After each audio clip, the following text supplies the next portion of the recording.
They are killing, right? I saw you mention the economy, right? They'll make it connected. Excellent, right? So that, yeah, go ahead. I was just asking you what handout. Yeah, we have 3 handouts, all right? Extermination and use, you got the handout? Yeah. Extermination and use, expansion of use. If you didn't get the handouts, I will bring, you can come to my office after and you will get them, all right? Just now. We have the 3 handouts right here, right? So, you're correct. Once the government is controlled of the media and education, there's a lot of propaganda, right? So that Hitler started to say, like what Mussolini was saying and Stalin, that there was full employment. Nobody was unemployed. They started to say things that, we have reduced poverty. The health care is improving. There's an increase in literacy. All these things were being put in the newspapers and the radio, television, so that the German people will be fooled into supporting the party, and that outsiders will believe that Nazism is working, and that Hitler is a good ruler, a benevolent ruler, and he's taking care of the Germans, right? So I want you to understand this propaganda, right, that was being used, and that's why the world took so long to realize how many Jews were being exterminated and about the Holocaust, right? Because of this propaganda that was being imposed on the population, right? Now, the Nazis blacklisted Jewish literature.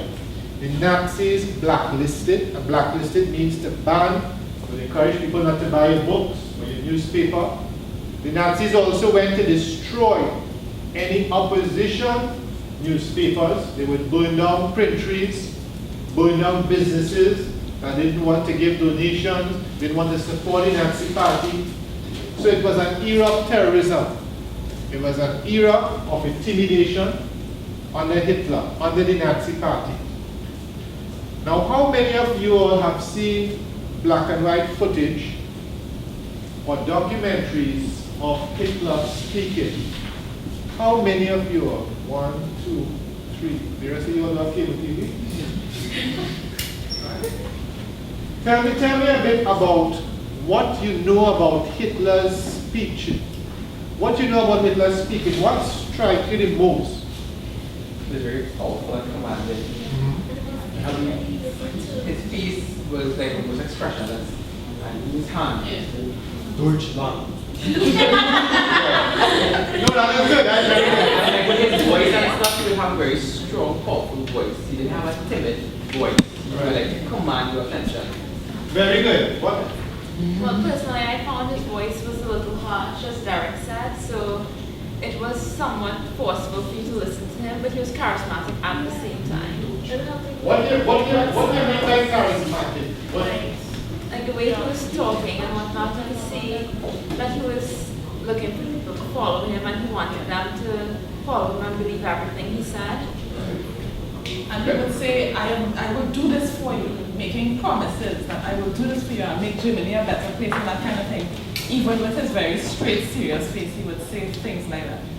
Even though he would do, he wasn't doing it. So anybody else? What? Right? So all those are correct.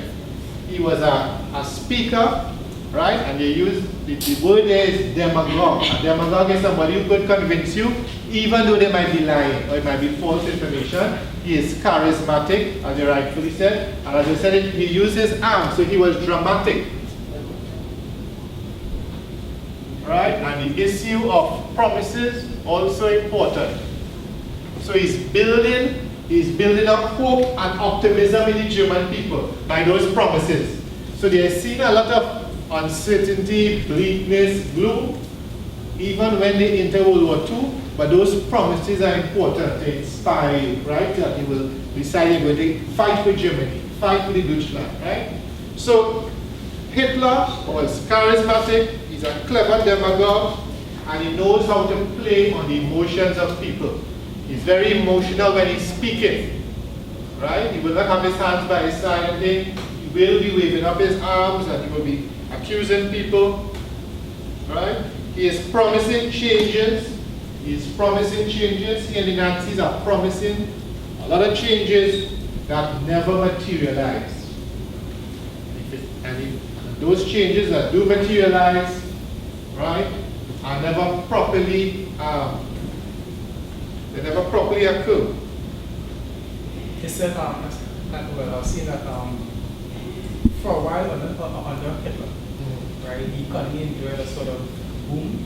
Small boom. Yeah, right, but it wasn't a real boom because it wasn't proper, like you said, by proper economic, by a proper economic system. What happened is, when Germans were spread throughout Europe, right, and conquering different territories, what they did is they stole resources from another country and put it into Germany, and so it seemed like he was actually doing something good, but it was a kind of a follow.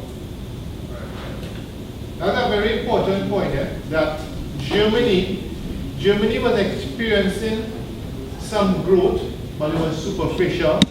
It wasn't tangible growth because Hitler was employing people in the military. He was enlisting people in the army. He was building more tanks, more aeroplanes, more guns, right? So more factories were being opened to increase military, right? Military spending. And also he started to employ people in public works programs, something Mussolini was doing, building roads, building cars, building televisions, radios, right? So it's very important that I want you to understand that it was a sort of false growth, economic growth, right? And remember also, he didn't want capitalism. Remember, countries were supposed to be on the gold standard. They were supposed to adhere to certain economic rules. The Nazis, the socialists, the communists, the fascists were straying away from that, right? Remember, Nazism was an alternative economic ideology. The Nazis believed capitalism was caused and contributed to World War I and the Great Depression, right? So I want you to understand this concept. Now remember, I gave you a handout with terminology, right? Take out that handout and let's see, I think I have Nazism in the handout.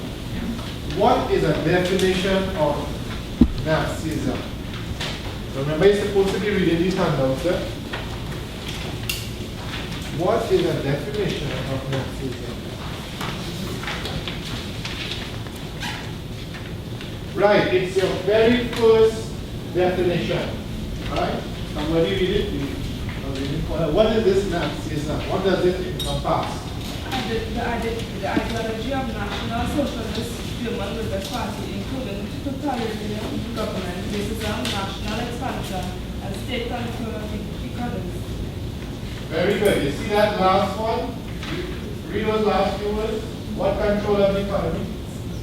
State control of the economy. State control of the economy. What does that mean?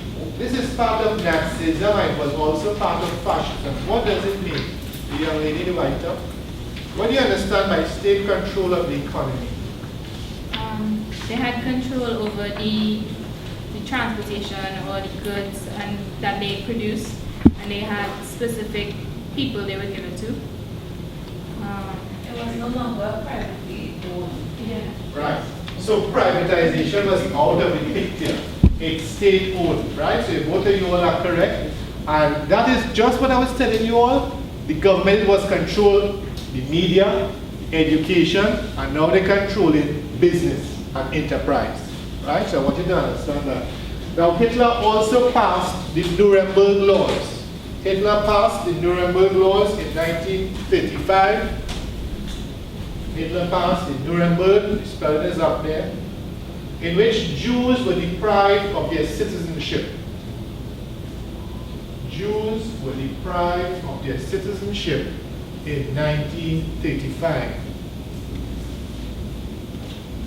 And by 1938, 150,000 of Germany's 500,000 Jews had left.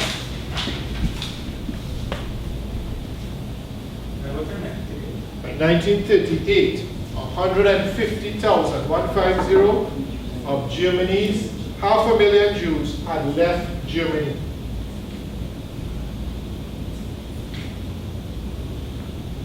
I also want you to bear in mind that other groups were targeted by Hitler, and other minority ethnic groups also left Germany.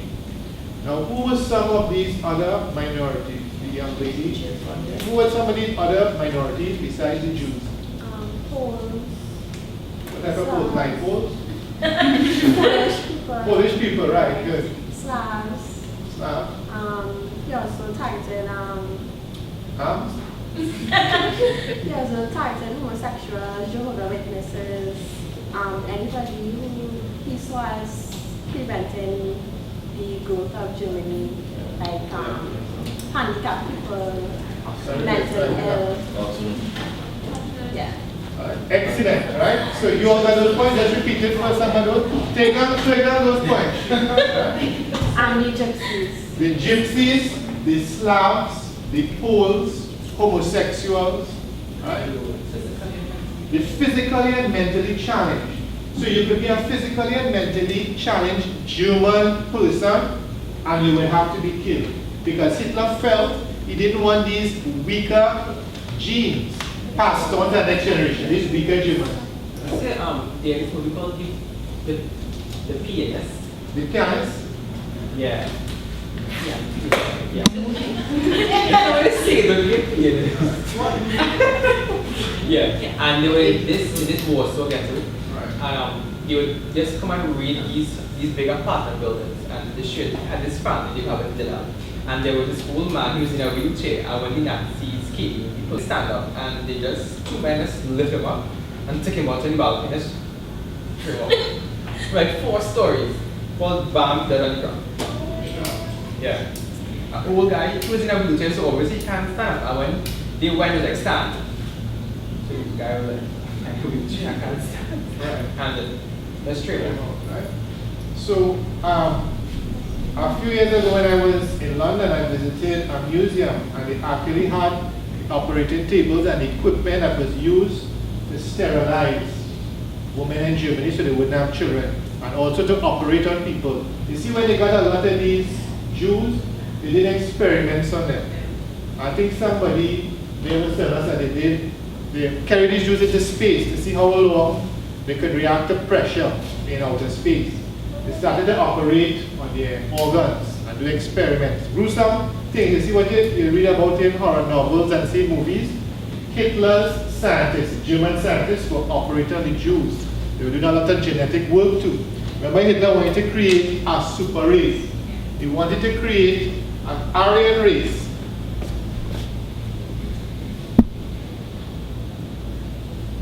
Right? A pure race. And I told you all that we were doing the topic on women was that Hitler's government gave specific orders that German women must marry German men. So what Hitler wanted to do, he wanted to create a breed, a race of Germans who were tall, strong, blue eyes, blonde hair, right? People who are not like me, right? So they didn't want anybody small, they didn't want anybody weak. Hitler believed he could create this entire population of a certain group of people. What is that? Hitler wasn't looking like that. Yeah? Hitler was looking like the opposite of what he wanted to create. Right? So he had these incentives when he would pay people extra to have more German children of a certain nature. And he also had people going around homes to make sure that your children were not sickly and not deformed and not challenged. Anyway, mentally or physically, right? This was the extent that Hitler wanted to have control. So I want you to understand, the Nazi government controlled the economy, they controlled the media, they also were controlling the women, right? Future German population.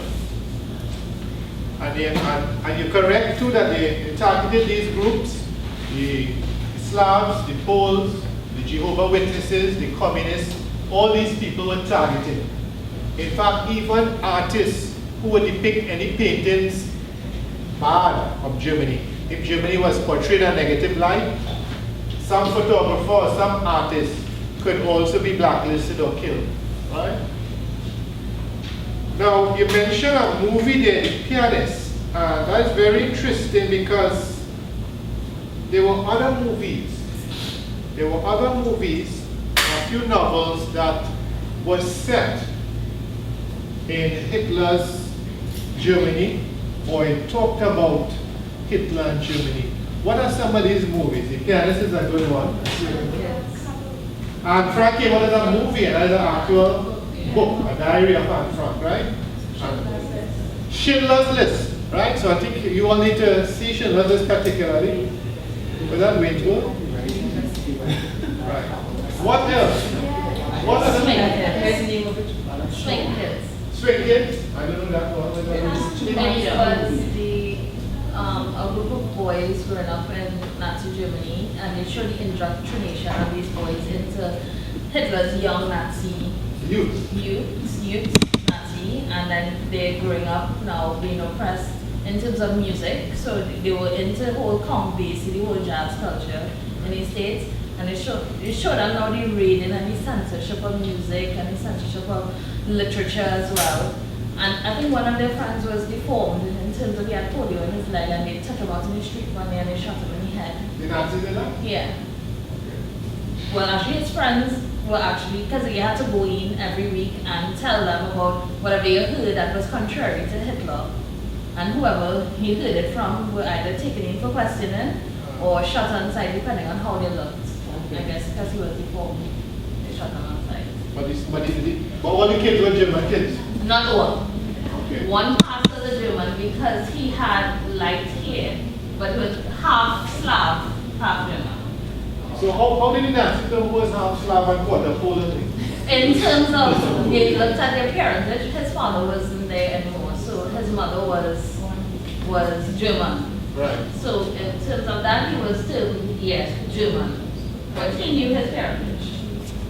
But the Slavs have a different look from Germans. Yeah. Yeah, it's look different. Yeah. I mean, it was more, whatever they think you were. Yeah, you would perceive it to be the Yeah, that's right. yeah. Right, so those are some movies I didn't see as yet, right? The Swing Kids, I didn't see The Pianist yet, I saw Schindler's List. And there's also Valkyrie. Now Valkyrie is a nice movie. It's based on a true story. It's about one of Hitler's inner circle trying to kill him. And it was a story where they actually had a bomb under the table where Hitler had his meeting. The bomb went off, a few people in the room were killed, and Hitler survived. Hitler survived one of the many assassination attempts. And anytime he survived an assassination attempt, the aura and the myth around Hitler increased. It's like Castro. You know, Castro saying CIA and FBI were assassinating for many years, which is true. No. Hitler was survived